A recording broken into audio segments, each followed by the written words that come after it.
Buka Alkitab kita sama-sama. Hari ini kita masih melanjutkan pembahasan kita tentang 33 hal yang perlu kita hindari dalam perjanjian baru. Dan selalu saya katakan, mencintai Yesus bukan hanya melakukan apa yang Yesus suka, tapi mencintai Yesus berani meninggalkan apa yang Yesus gak suka. Taruh tangan kanan saudara di dada, sama-sama bilang saya harus berani meninggalkan yang Yesus gak suka. Karena dengan berani meninggalkan yang Yesus gak suka, maka saya percaya kehidupan iman kita akan semakin dahsyat. Sama-sama bilang sama saya dahsyat. Nah, di pembahasan ke-31 hari ini, kita sedang membahas tentang janganlah beri kesempatan pada iblis. Berarti yang Yesus gak suka, kalau kita memberi kesempatan kepada iblis. Sama-sama bilang sama saya, yang Yesus gak suka, kalau saya memberi kesempatan kepada iblis. Karena pada dasarnya iblis gak punya sopan santun dan gak punya aturan. Iblis tidak punya apa saudara? Sopan santun dan aturan. Pokoknya dia mau masuk, menjajah dan menguasai saudara. Ada orang yang bertanya sama saya, kalau Yesus adalah Tuhan yang Maha Kuasa dan sanggup menyelamatkan semua, kenapa dia gak selamatkan semua dunia ini aja? Jangan salah, Yesus yang mau menyelamatkan semua dunia adalah Yesus yang telah memberikan hukum dalam diri manusia yang bernama free will. Sama-sama bilang sama saya, kehendak bebas. Karena itu Yesus datang dengan aturan. Alkitab berkata, karena begitu besar kasih Allah akan dunia ini, artinya Tuhan mengasihi dunia ini, Tuhan ingin menyelamatkan dunia ini. Dia telah memberikan anaknya yang tunggal, dia kasih jalan. Tetapi dia tidak paksa semua orang. Barang siapa yang percaya, sama-sama bilang sama saya harus percaya. Dia bukan Tuhan yang menjajah, dia bukan Tuhan yang memaksakan. Kalau dia memaksakan bisa, tetapi dia memberi kuasa buat manusia yang bernama free will. Karena itu Wahyu pasal 3 ayat 20 dikatakan, aku berdiri di muka pintu dan mengetok. Barang siapa membukakan pintu, aku akan masuk dan makan bersama dengan dia. Artinya diselamatkan. Jelas sampai di sini? Sama-sama bilang Yesus tidak pernah memaksa. Sama-sama bilang Yesus tidak pernah memaksa. Makanya dia panggil Maria, kamu yang letih lesu dan beban berat, aku akan beri kelegaan kepadamu. Artinya kalau mau datang. Tetapi iblis berbeda. Alkitab bilang lawanmu si iblis sama seperti singa berkeliling mencari orang yang dapat ditelannya. Dia ketok gak? Dia ketok gak? Dia ketok gak? Dia ketok gak? Dia panggil gak? Dia cari. Lawanmu si iblis sama seperti singa berkeliling mencari apa? Siapa yang bilang mangsa? Kalau iblis mencari mangsa, kita lempar ayam. Kalau iblis cuma mencari mangsa, hidup kita gampang. Iblis mencari, bilang sama sebelah saudara, elu. Iblis gak mencari pohon beringin. Iblis gak cari rumah kosong. Iblis gak cari kuburan. Lebih banyak iblis di kuburan atau di mall? Bu, bapak-bapak lebih sering jatuh sama iblis di kuburan atau di mall? Itu yang jahat. Kan kalau yang kemasukan roh yang di kuburan mau tinggal diusir, keluar, keluar. Tapi kalau kemasukan roh yang di mall, ibu yang diusir keluar, Bu. Gak usah ketawa, Bu, mikir. Ada ibu yang ngeliat, ih bener juga. Iblis cari orang. Makanya Alkitab bilang apa? Jangan beri kesempatan kepada iblis. Iblis gak punya kerjaan lain, pasti nyerang. Ada orang yang satu kali datang ke saya bilang gini, ternyata saya tuh bingung banget gitu. Kok setan gak capek-capeknya gitu nyerang saya. Itu memang kerjaannya. Iblis gak punya kerjaan lain. Kalau iblis bisa main Mobile Legends, iblis bisa main Ragnarok. Iblis bisa main game aja, aman kita. Wih, puji Tuhan nih. 3 hari ini gak ada iblis yang ganggu saya nih. Lagi ada kompetisi. Turnamen.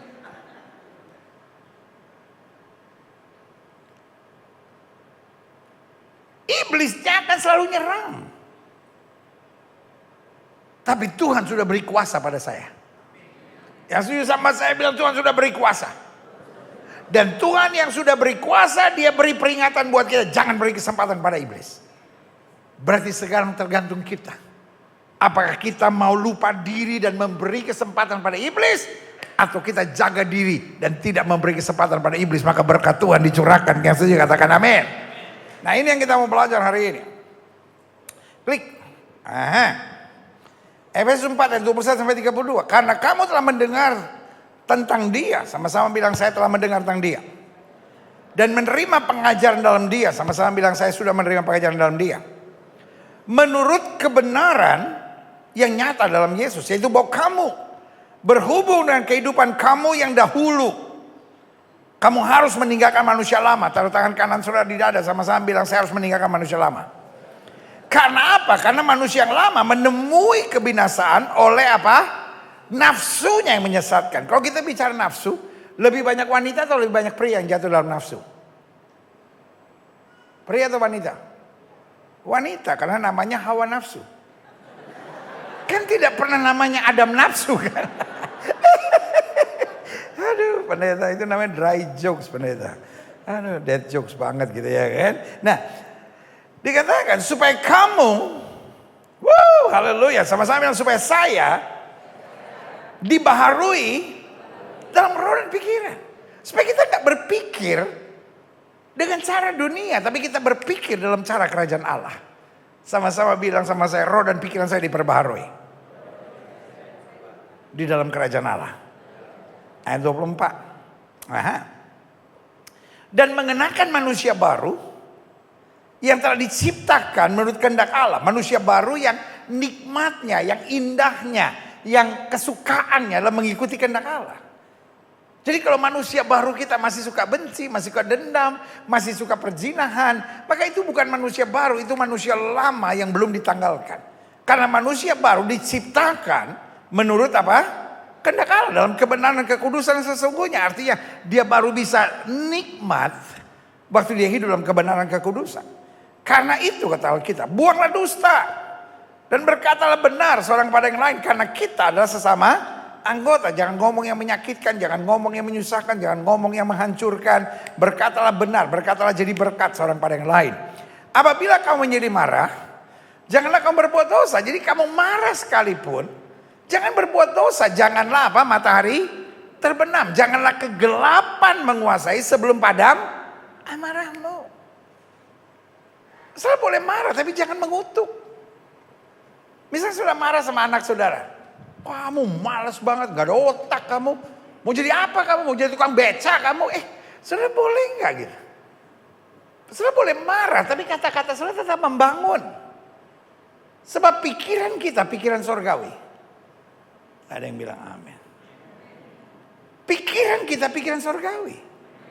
Misalnya anak saudara memang malas, kan bisa saudara punya kata-kata yang baik. Kamu tuh anak pintar, kamu tuh anak Tuhan Yesus. Tuhan punya rencana yang indah buat hidup kamu. Kalau kamu rajin aja, pasti hal-hal dahsyat terjadi. Dia tahu dia sedang dimarahin, tapi rohnya menyala-nyala. Amin. Tapi kalau sudah kerjaannya cuma put people down, cuma memaki, merendahkan, mengutuki, maka tanpa saudara sadari, engkau bukan hanya memberi kesempatan pada iblis, tapi engkau merelakan diri untuk dipakai iblis.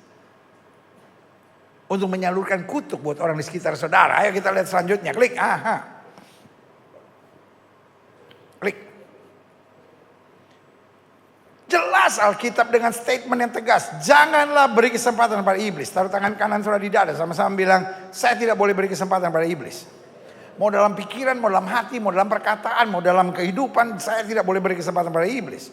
Orang yang mencuri. Pertanyaan saya, orang mencuri ada alasannya enggak? Kenapa kamu mencuri? Iseng. Kenapa kamu berzina? Iseng. Orang mencuri ada alasannya enggak? Ada enggak? Orang tanya. Kenapa orang mencuri? Pasti ada alasannya. Kepepet lah, susah lah, menderita lah. Ada sesuatu yang dia sedang harapkan. Orang yang mencuri, kata Alkitab, janganlah ia mencuri lagi. Tapi baiklah ia bekerja keras, melakukan pekerjaan yang baik dengan tangannya sendiri. Supaya ia dapat membagikan sesuatu kepada orang yang berkekurangan. Di sini saya belajar ada dua hal. Yang pertama, kita harus menjauhkan diri dari alasan pembenaran. Sama-sama bilang sama saya, menjauhkan diri dari alasan pembenaran. Pertanyaan saya, ada nggak orang yang udah aktif gereja tapi korupsi? Ada nggak orang yang aktif gereja masih tertarik sama suami orang atau istri orang? Ada. Kenapa? Karena dia merasa ada alasan. Ya saya sih takut Tuhan pendeta, cuman ya gimana pendeta bisa ada kekurangan, ya habis gimana. Jadi alasan pembenaran dalam hidup saya percaya selama kita masih punya alasan pembenaran tidak akan pernah terjadi pemulihan. Ngerti maksud saya? Ya wajar dong saya dendam pendeta. Habis apa yang suami saya buat terlalu menyakitkan. Wajar dong saya sakit hati pendeta. Habis apa yang istri saya buat sangat-sangat melukai hati saya. Wajar saya minta cerai pendeta. Karena rumah tangga kita udah gak bisa dipertahankan. Saudara, kita mencari alasan pembenaran. Selama kita punya alasan pembenaran tidak akan ada apa saudara? Pemulihan. Dan yang kedua, dari ayat ini maksudnya apa? Kenapa orang mencuri? Karena yang dia pikirkan apa yang bisa saya dapatkan. Tapi kenapa dia berbagi? Karena sekarang merubah paradigma dalam hidupnya. Hidup ini bukan hanya soal apa yang saya bisa dapatkan. Tapi hidup ini berarti ketika saya bisa berbuat sesuatu bagi orang lain. Berikan tepuk tangan yang meriah buat Tuhan.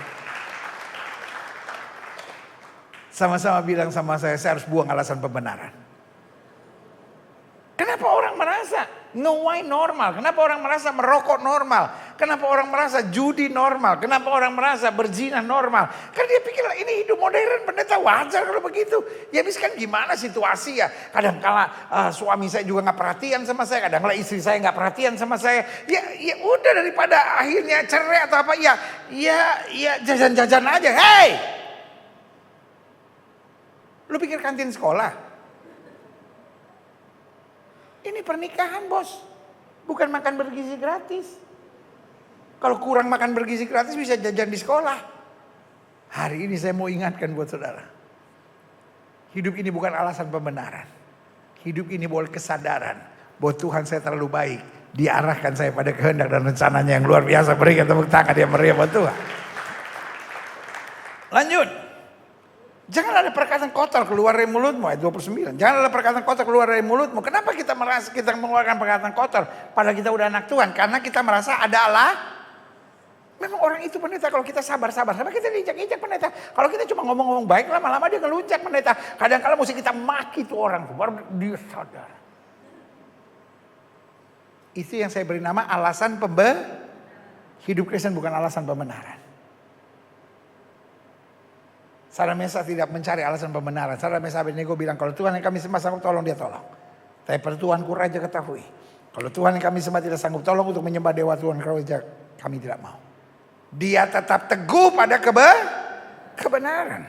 Janganlah perkataan kotor keluar dari mulutmu. Tetapi pakailah perkataan yang baik untuk membangun, untuk menjadi berkat di mana perlu. Supaya mereka yang mendengarnya, mereka yang jatuh dalam dosa, mereka yang diikat oleh setan, mereka yang hidup dalam kejahatan, beroleh kasih karunia. Lewat apa? Lewat perkataan yang membangun. Karena tugas kita bukan untuk merubah orang. Habis dia kalau nggak dimaki, dia kalau nggak bentak, dia nggak berubah pendeta. Bu, tugas kita bukan merubah orang. Pak, tugas kita bukan merubah orang. Saya kadang-kadang suka dengar orang yang belagunya minta ampun gitu. Itu karena saya tuh pendeta, suami saya bisa berubah. Itu karena doa-doa saya tuh pendeta, anak-anak saya bisa berubah. Oh, adek kok hebat kan? Taruh tangan kanan saudara di dada dan bilang tugas saya bukan untuk merubah orang. Tugas saya jadi berkat. Yang bisa merubah hati orang Hanya tangan Tuhan dan kuasa Tuhan luar biasa. Itu juga katakan amin. Amin. Setan sedang mau taruh dalam pikiran kita. Kalau lu gak bentak, kalau lu gak maki, kalau lu gak hukum, dia gak bisa berubah. Tapi perubahan bukan tugas kita. Sama-sama bilang perubahan bukan tugas saya. Saudara boleh menginjil sampai berbusa, sampai gigi saudara copot semua. Kalau Tuhan belum jamah hatinya, tidak akan bisa terjamah hatinya. Tapi saya baru putar lagu rohani, kalau dasarnya dia udah waktunya untuk berubah, Tuhan yang robah hatinya. Sama-sama bilang, saya gak bisa merubah siapapun. Pokoknya saya harus jadi berkat. Maka Tuhan akan pakai itu untuk menyatakan kemuliaannya. Berikan tepuk tangan yang meriah buat Tuhan. Haleluya. Ayo lanjut. Dan janganlah kamu mendukakan Roh Kudus Allah dengan memaksakan apa yang kamu mau itu, yang telah memeteraikan kamu menjelang hari penyelamatanmu. Karena itu Alkitab tegaskan lagi, segala kepahitan, kegeraman, kemarahan, pertikaian, fitnah hendaklah dibuang di antara kamu. Demikian pula segala, meskipun kita punya alasan. Loh kan saya kepahitan begini karena perbuatan dia, saya kan marah begini karena sikap dia pendeta. Loh hari ini saya mau bilang, hidup ini bukan soal alasan pembenaran. Hidup ini soal ketaatan akan perintah Tuhan. Sama-sama bilang sama saya, bukan alasan pembenaran. Sama-sama bilang sama saya, soal ketaatan akan firman Tuhan. Amin. Ayat 32. Tapi hendaklah kamu ramah seorang terhadap yang lain. Orang boleh fitnah kamu, orang boleh sakiti kamu, orang boleh curangin kamu, tetap ramah. Penuh kasih mesra. Saling mengampuni. Bagaimana kita bisa? Sebagaimana Allah dalam Kristus telah mengampuni kamu. Seorang ada benci, seorang ada dendam, seorang ada kepahitan, seorang sakit hati. Bukan karena apa yang orang itu buat terlalu parah buat kita, tapi karena kita gak ingat kasih Kristus yang luar biasa. Saya percaya betul, kalau kita ingat kasih Kristus, kita gak akan bisa kepahitan sama siapapun. Stefanus bos dirajam batu sampai mati. Stefanus apa saudara? Bukan dilempari onde-onde. Kalau dilemparin onde-onde boleh. Dirajam batu sampai mati. Apa saudara? Pertanyaan saya, apakah dia dendam? Apakah dia kepahitan? Apakah dia sakit hati? Apakah dia luka? Apakah dia penuh dengan kebencian? Yang saya tahu doanya berbunyi, ya Tuhan jangan tanggungkan atas mereka segala kesalahan mereka. Dengan bangga dia bilang, aku melihat anak manusia berdiri menyambut aku. Di tengah badai yang sangat menyakitkan sekalipun, dia dapat melihat kemuliaan Tuhan, kuasa Tuhan, kedahsyatan Tuhan. Berikan tepuk tangan yang meriah buat Tuhan. Kenapa kita dendam? Kenapa kita pahit? Kenapa kita kecewa? Kenapa kita sakit hati? Karena kita gak bisa merasakan kebaikan Tuhan yang luar biasa. Doa saya adalah, biarlah apapun yang terjadi dalam hidup kita, kita ingat kebaikan, kuasa, kasih Tuhan yang luar biasa. Yang setuju mereka tepuk tangan yang meriah buat Tuhan. Klik. Nah karena itu saya simpulkan begini, pada dasarnya iblis adalah musuh kita. Sama-sama bilang sama saya, iblis adalah musuh kita. Target utama iblis memisahkan kita dari kasih Allah. Target utama iblis apa saudara? Iblis gak peduli saudara kaya. Iblis gak peduli saudara sukses. Iblis gak peduli pelayanan saudara luar biasa. Sejauh iblis bisa pisahkan kau dari kasih Allah.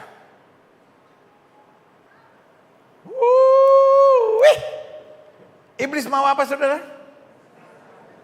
Makanya Paulus bilang tidak bisa pisahkan aku dari kasih Kristus. Ketelanjangankah, pedangkah, malapetaka, mara bahaya. Sebab di dalam Kristus kita lebih daripada orang-orang yang menang. Berikan tepuk tangan yang meriah buat Tuhan. Sama-sama bilang sama saya tidak mau terpisah dari kasih Kristus.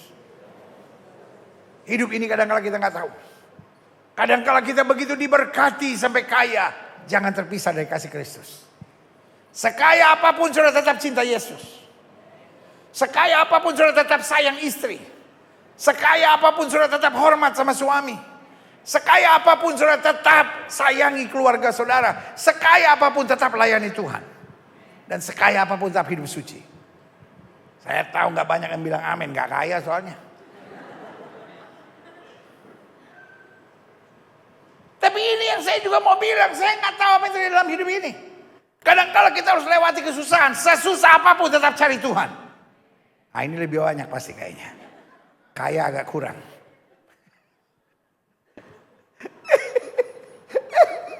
Serius banget lu.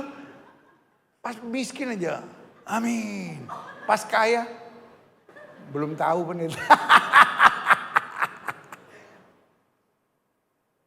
Tidak ada yang bisa pisahkan aku dari kasih Kristus. Seberat apapun jalan yang harus kau hadapi, tetap sadar bahwa Tuhan kekuatan, Tuhan sumber sukacita, Tuhan yang memampukan kita melewati segalanya. Amin. Nah, bagaimana caranya? Cara kerja iblis untuk memisahkan kita dari kasih Kristus, yang pertama dia mencuri. Karena kita bilang, pencuri itu datang hanya untuk mencuri, membunuh, dan membinasakan. Berarti 3 cara kerjanya. Yang pertama dia curi perhatian kita. Dia curi konsep-konsep benar kita. Sehingga akhirnya kita berpikir, percuma saya doa, percuma saya baca Alkitab, percuma saya pelayanan. Buktinya orang gereja juga banyak mengecewakan pendeta. Jadi yang pertama dia curi dulu fokus kita. Supaya kita nggak fokus pada kebenaran firman. Supaya kita nggak fokus pada melayani Tuhan. Kita nggak fokus pada kedekatan kita pada Tuhan. Jadi orang-orang yang mulai pikir, percuma saya berdoa, percuma saya baca Alkitab, percuma saya melayani.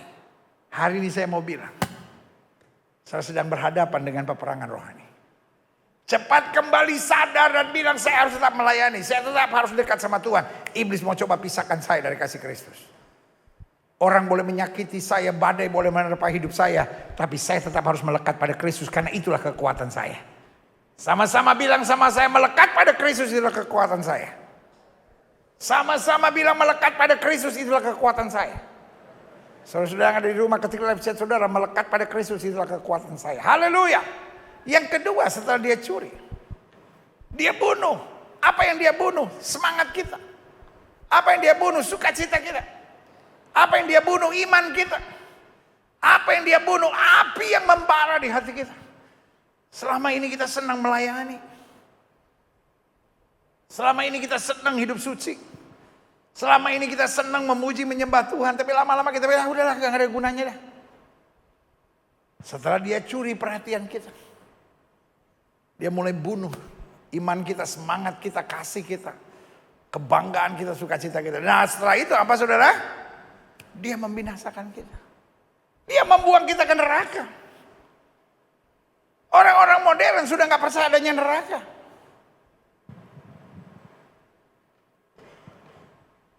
Saya pernah ditanya sama orang. Karena saya pelajari ini strategi oleh kelompok-kelompok tertentu. Orang-orang agnostik, orang-orang yang mau menyerang agama, selalu bilang, if God is a good God, why should He create hell for men? Pendeta, kalau Tuhan itu Allah yang baik, kenapa Allah harus menciptakan neraka buat manusia? Saya bilang, bos, pertanyaan kau salah. Kaget dia. Karena itu strategi. Saya udah pelajari itu strategi orang-orang agnostik. Selalu menyerang agama dan berkata, kalau Tuhan itu baik, kenapa Tuhan ciptakan neraka buat manusia? Saya bilang, bos, pertanyaannya salah. Jadi bingung kan dia. Karena bukunya bilang harusnya nanya itu. Dan belum ada yang jawab begitu, pertanyaannya salah. Iya kan? Kalau saya, ya tapi kalau orang nanya gak ada salahnya. Kalau saya tanya, Indonesia dari kecamatan mana? Pertanyaannya salah nggak? Salah. Indonesia ibu kota negara mana? Itu benar. Tapi kalau Indonesia dari kecamatan mana? Kecamatan nenek lu. Pertanyaannya salah. If God is a good God, why should He create hell for men? Kalau Allah itu Allah yang baik, kenapa Allah harus menciptakan neraka buat manusia? Karena pada dasarnya neraka tidak pernah diciptakan untuk manusia. Matius 25 ayat 40 dicatatkan bahwa Tuhan menciptakan neraka untuk iblis dan malaikat-malaikatnya. Berarti neraka untuk siapa? Setan. Neraka buat siapa? Setan. Saya kadang-kadang gak senang ngomong iblis. Kayak imut-imut gitu. Iblis. Saya senang setan. Apalagi kalau teman saya Daud Tony mulai ngomong setan. Enak loh. Setan. Suetan. Pakai U di tengahnya. Suetan. Untuk setan dan apa? Terus sudah mau jadi pembelanya setan. Ya kenapa Tuhan ciptakan neraka untuk setan? Gak boleh dong.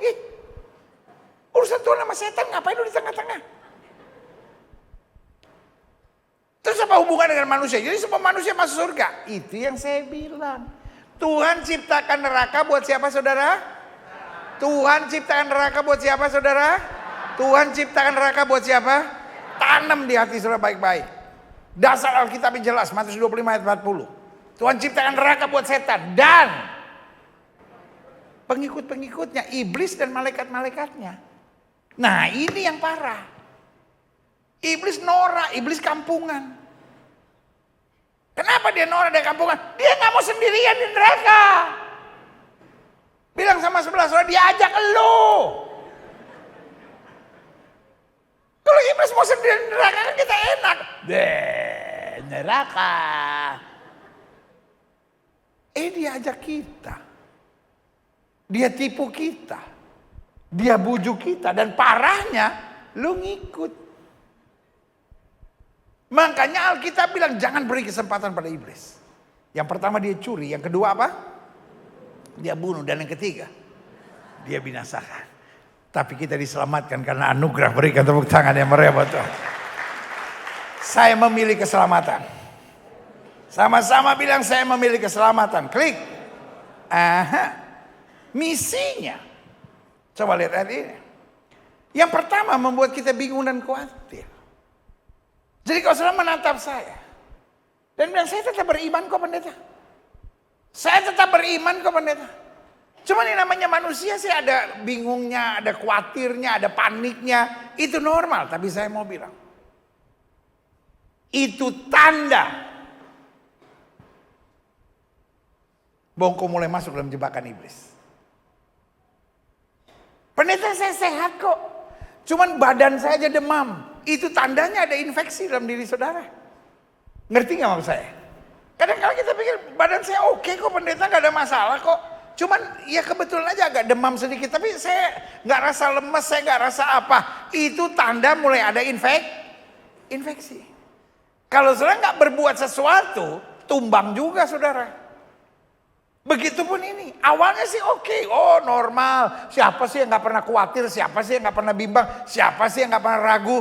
Tetapi anak Tuhan percaya, melewati lembah kekelaman, kita tidak perlu takut bahaya. Karena Alkitab berkata, singa dan ular tedung akan kau langkahi, kau akan menginjak anak singa dan ular naga. Khawatir bukan dari Tuhan, sama-sama bilang sama saya, khawatir bukan dari Tuhan. Tuhan tidak pernah memberikan roh yang mendatangkan ketakutan. God is not the author of confusion. Tuhan bukan Tuhan yang menciptakan kebingungan, kepanikan dan kekhawatiran. Di mana ada Tuhan, di situ ada kepastian. Di mana ada Tuhan, di mana ada Tuhan, di mana ada Tuhan, berarti kalau ada kebingungan ada serangan setan. Yang kedua, misinya tuh setan apa? Membuat kita lari dari panggilan. Karena setan tahu persis kalau kita tetap setia dengan panggilan pasti ada kemuliaan. Setan buat kegoncangan, setan buat ketertekanan. Sampai kita lari dari panggilan. Tapi anak-anak Tuhan tetap pada panggilannya. Yang ketiga, misinya adalah membuat kita akhirnya kompromi dengan dosa. Ya tapi saya sih gak tinggalin Tuhan. Cuman ya gimana ya pendeta ya. Ya dunia sekarang bohong-bohong sedikit wajar lah. Ya berzina-berzina sedikit wajar lah. Ya kompromi dalam dosa.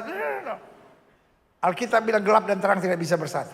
Selama kamu tidak milih ke kiri maupun milih ke kanan, hidupmu akan diberkati. Engkau tidak akan turun tapi naik. Tidak menjadi ekor, dipimpin menjadi kepala. Berikan tepuk tangan yang meriah buat Tuhan. Yang keempat, misinya akhirnya membuat kita menderita. Iblis ahli dalam memberi pancingan kenikmatan yang kemudian menjerat kita pada penderitaan. Klik. Aha. Yang kelima, tujuan akhirnya membuang kita ke neraka. Padahal Tuhan mau lewati semuanya. Keselamatan kekal Tuhan sediakan. Klik. Aha. Karena itu jelas firman Tuhan katakan jangan beri kesempatan pada iblis. Sama-sama bilang saya tidak boleh memberi kesempatan pada iblis. Klik. Karena apa yang terjadi? Dan dengan demikian mereka menjadi sadar kembali. Jadi iblis boleh memberi serangan tapi kita harus kembali sadar. Sama-sama bilang saya harus sadar. Karena terlepas dari jerat iblis yang telah mengikat mereka pada kehendaknya. Klik. Apa yang saya sebut jerat iblis? Yang akan membuat manusia beri kesempatan pada iblis. Satu. Jerat bernama hawa nafsu. Jerat bernama apa? Makanya saya bilang yang banyak jatuh dalam nafsu adalah wanita. Karena hawa nafsu. Bukan Adam nafsu, saudara. Ada nggak orang yang sudah ke gereja selingkuh? Ada nggak orang yang sudah ke gereja tapi pacaran sama orang tidak seiman? Ada nggak orang yang sudah ke gereja tapi kemudian lakukan hubungan seks sebelum nikah? Ini yang saya mau bilang. Kapan kita memberi kesempatan kepada iblis?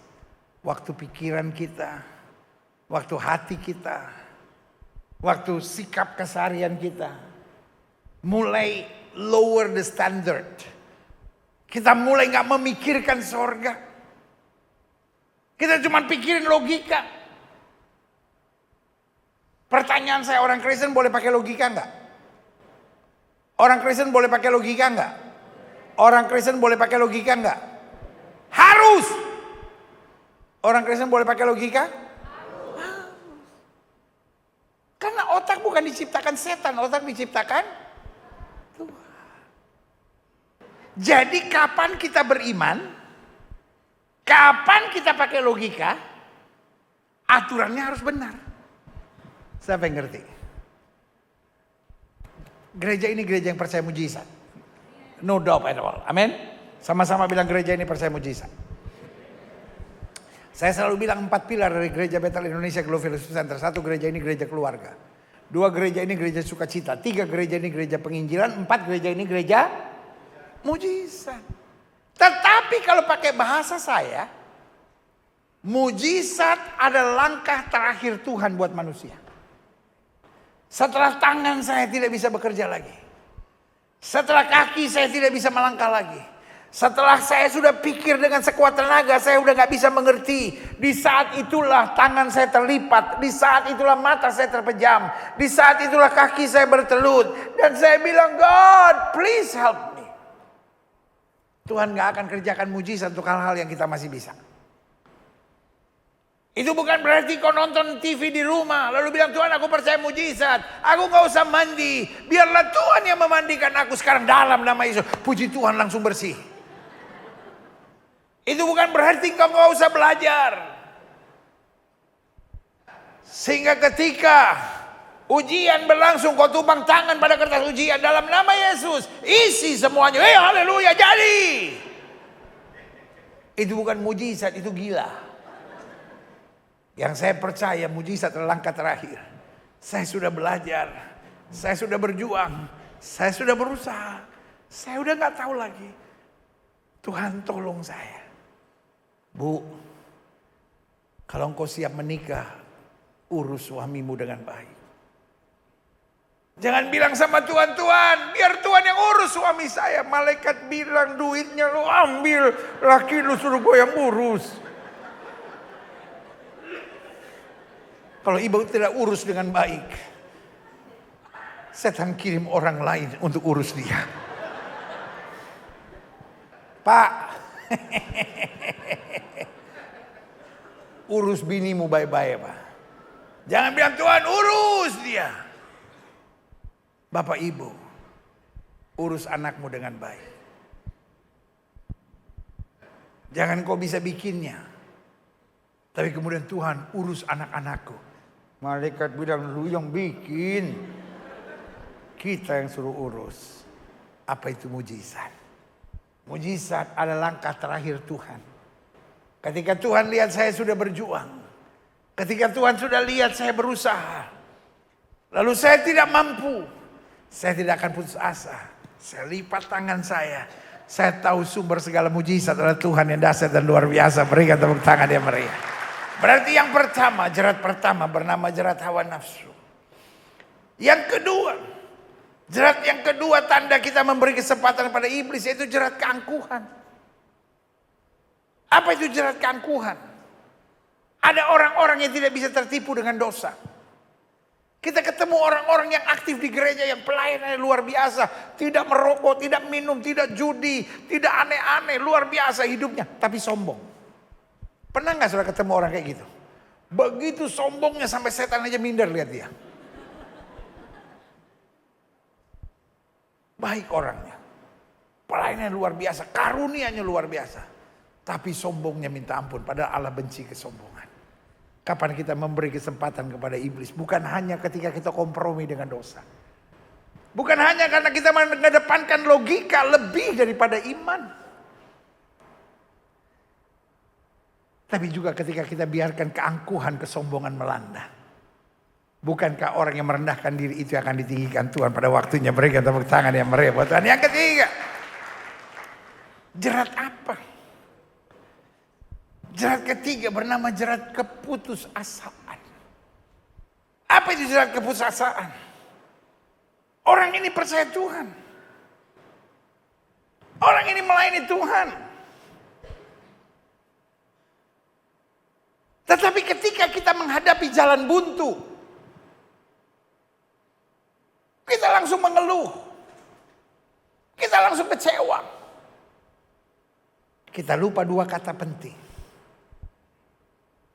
Yang pertama bernama semangat. Yang kedua bernama syukur. Sama-sama bilang sama saya masih punya Tuhan. Orang-orang yang menyadari bahwa dia masih punya Tuhan, dia akan bersemangat, dia akan bersyukur. Ada seorang wanita. 12 tahun pendarahan. Kalau wanita 12 tahun pendarahan, gedenya gak mungkin segede saya. Pasti kurus kecil. Kondisinya sudah parah. Tapi dia tidak kehilangan semangat. Hartanya boleh habis, semua orang boleh meninggalkan dia. Tapi dia tetap semangat, dia bilang asal ku jamah jubahnya aku sembuh. Ibu, yang kau perlukan semangat. Pak, yang kau perlukan semangat. Adik-adik muda semuanya pasti beres. Tapi kau masih punya semangatnya. Jerat iblis adalah keputusasaan. Sehingga kau merasa gak ada jalan. Tapi jangan beri kesempatan pada iblis. Kita masih punya Tuhan. Melewati lembah kekelaman kita tidak takut bahaya. Gadanya dan tongkatnya menjadi penghiburan kita. Yang terakhir. Saya undang pemain musik maju ke depan. Apa jerat yang membuat kita memberi kesempatan pada iblis? Yang pertama jerat hawa nafsu. Sehingga kita hanya berpikir secara logika. Dua, jerat keangkuhan. Yang membuat kita hanya menonjolkan diri dan menekankan pada egosentris kita. Yang ketiga jerat keputusasaan. Yang membuat kita hanya mengeluh.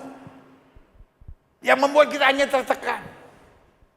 Kita lupa dua kata penting. Yang pertama bernama semangat. Yang kedua bernama syukur. Karena kita masih punya Tuhan. Dan yang keempat yang terakhir. Bagaimana kita memberi kesempatan pada iblis. Iblis melemparkan jerat. Jerat mengambil jalan pintas. Kenapa orang berbohong? Saya beri nama jalan pintas. Lalu kita merasa ada alasannya.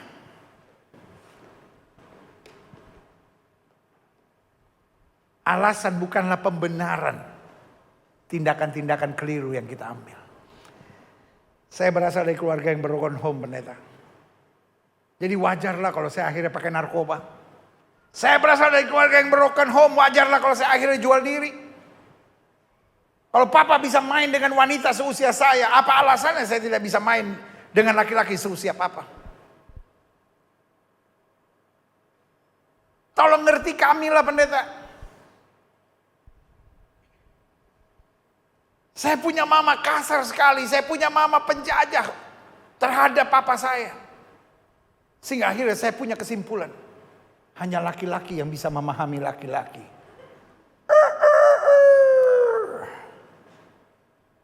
Saya jadi LGBT. Ada orang-orang yang bilang, ya bis gimana pendeta? Mama saya terjajah. Saya cuma lihat wanita hanya diciptakan untuk disakiti dan dilukai oleh laki-laki. Hanya wanita yang bisa mencintai wanita lainnya dengan tulus. Hancur. Hari ini sebagai hamba Allah saya mau bilang. Alasan bukan pembenaran tindakan-tindakan salah dalam hidup kita. Hidup Kristen tidak mengenal jalan pintas. Hidup Kristen mengenal hukum yang berkata, kalau saya setia dalam perkara kecil, Tuhan berkati dalam perkara yang lebih besar. Kalau saya menabur dengan air mata, saya akan menuai dengan sorak-sorai. Berikan tepuk tangan yang meriah buat Tuhan. Saya undang kita semua bangkit berdiri, kita datang pada Tuhan. Ku pandang wajah-Mu dan berseru pertolonganku.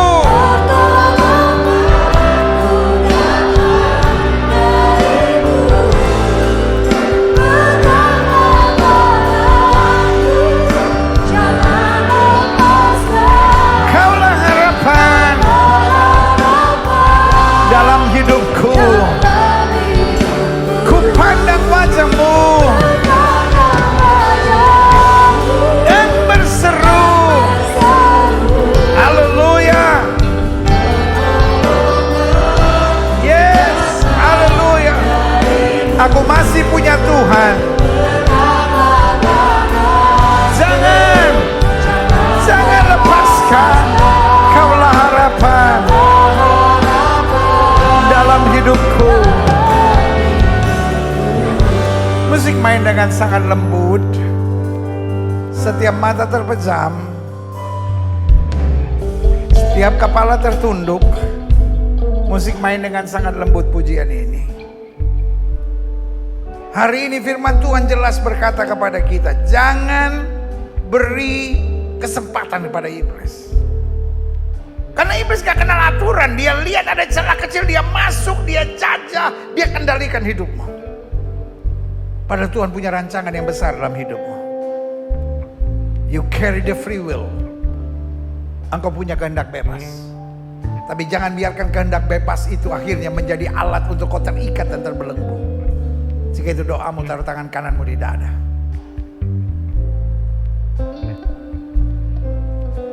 Iblis ingin sekali kau kecewa.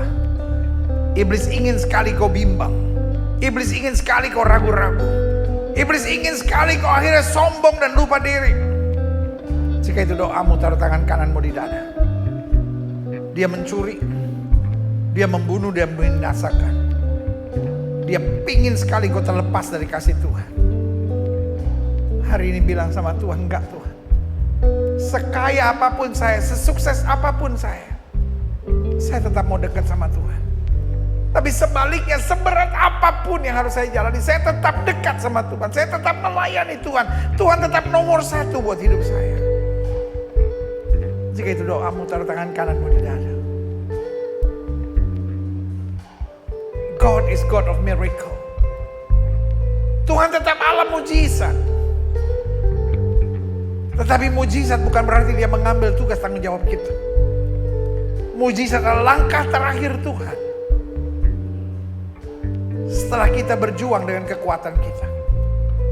Dan waktu kita sudah gak mampu, waktu kita sudah gak sanggup, jangan stres. Panggil nama Tuhan. Dia tidak akan pernah mengecewakan kita. Jika itu doamu, taruh tangan kananmu di dada.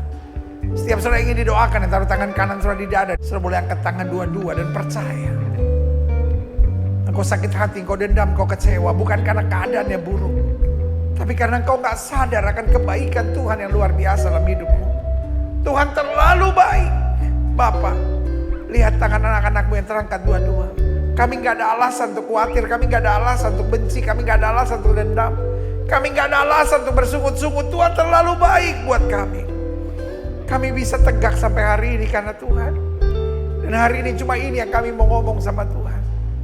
Sekaya, sesukses apapun dalam hidup kami tetap akan setia, kami tetap akan melayani Tuhan.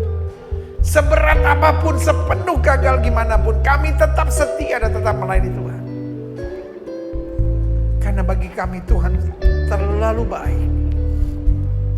Terima kasih Tuhan. Saudaraku, saya gak pernah tahu akan apa yang jadi di hari-hari saudara. Tapi satu yang saya mau ingatkan, jangan pernah beri kesempatan pada iblis. Biarlah engkau tetap bersyukur, biarlah engkau tetap beriman, biarlah engkau tetap andalkan Tuhan. Biarlah engkau tetap tidak pernah mengambil jalan pintas. Walaupun penuh air mata, jalani terus. Bapa, dengar doa anak-anakmu satu persatu. Hamba mengasihi jemaatmu satu persatu. Apa yang Tuhan taruh di hati hamba sudah hamba sampaikan bagi umatmu. Hamba doa firman termeterai. Apa saja yang mereka kerjakan dibuat Tuhan berhasil. Mereka gak turun tapi naik. Mereka gak jadi ekor, mereka jadi kepala. Hari-hari yang penuh berkat dan mujizat boleh menjadi bagian hidup mereka. Rumah tangga mereka penuh mujizat. Jalan-jalan mereka penuh berkat Tuhan. Terima kasih Tuhan. Hamba tidak lupa juga doa buat yang sakit Allah. Karena hamba percaya kesembuhan lah mutlak kami sebagai orang percaya. Setiap seorang yang sakit dengan firman Tuhan. Alkitab berkata tanda-tanda ini akan menyertai orang percaya. Bahwa mereka akan tumpang tangan buat yang sakit dan yang sakit akan disembuhkan. Jika engkau sakit dan kau percaya kuasa kesembuhan Tuhan dengan iman, letakkan tangan kananmu di bagian tubuh yang sakit. Saudara-saudara yang di rumah juga dapat melakukan hal yang sama. Bapa, janjimu ya dan amin itu kami percaya. Firmanmu berkata orang percaya akan tumpang tangan buat yang sakit dan yang sakit akan disembuhkan. Hamba doa dalam nama Yesus. Lihat mereka yang letakkan tangannya di bagian tubuh yang sakit. Kami tolak sakit penyakit, kami tolak kelemahan tubuh, kami tolak campur tangan kegelapan, kami patahkan kuasa di dalam nama Yesus. Hai setan sakit penyakit, kau tidak punya kuasa. Mengalir kuasa kesembuhan. Jantung, paru-paru, mah, liver, ginjal sembuh dalam nama Yesus. Gangguan pada mata, telinga, hidung, tenggorokan, syaraf, sakit kepala sembuh dalam nama Yesus. Persendian, otot, urat dalam nama Yesus dipulihkan. Darah tinggi, darah rendah. Asam urat, kolesterol, darah tinggi, gula. Sembuh oleh kuasa Tuhan. Asam lambung normal dalam nama Yesus. Bahkan kalau ada cancer, kista, sembuh dalam nama Yesus. Kuasa kesembuhan mengalir. Yesus kami tidak berubah dulu kemarin hari ini dan sampai selama-lamanya. Dengan iman kami nyatakan, oleh bilur-bilur Kristus kami yang percaya, sudah dijamah, disembuhkan Tuhan oleh kuasa-Mu yang luar biasa. Inilah tepuk tangan sorak-sorai kemenangan kami. Tepuk tangan sukacita kami karena Yesus telah menyembuhkan. Terima kasih Bapa, terima kasih. Setiap yang sudah doakan untuk kesembuhan, tanamkan dalam roh mau kesembuh oleh bilur Yesus. Jangan bimbang.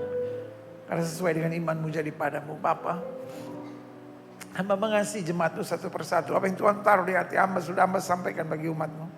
Hamba doa firman termeterai, apa saja yang mereka kerjakan dibuat Tuhan berhasil. Mereka gak turun tapi naik, mereka jadi ekor, mereka jadi kepala. Bangsa negara kami Indonesia, selamatkan ya Allah, damai sejahtera atas Indonesia. Umat mayoritas di bangsa ini Tuhan bimbing, Tuhan tuntun, Tuhan bawa pada damai sejahtera dan selamatkan. Tuhan ada anugerah Tuhan buat kehidupan mereka. Terima kasih Tuhan. Jangan lupa kami berdoa buat Bapak Presiden, Wakil Presiden, para menteri, pejabat di pusat dan daerah, para gubernur, para wali kota, para bupati, para polisi, para tentara, Kapolri dan Panglima TNI. Bapak kami berseru di dalam nama Yesus.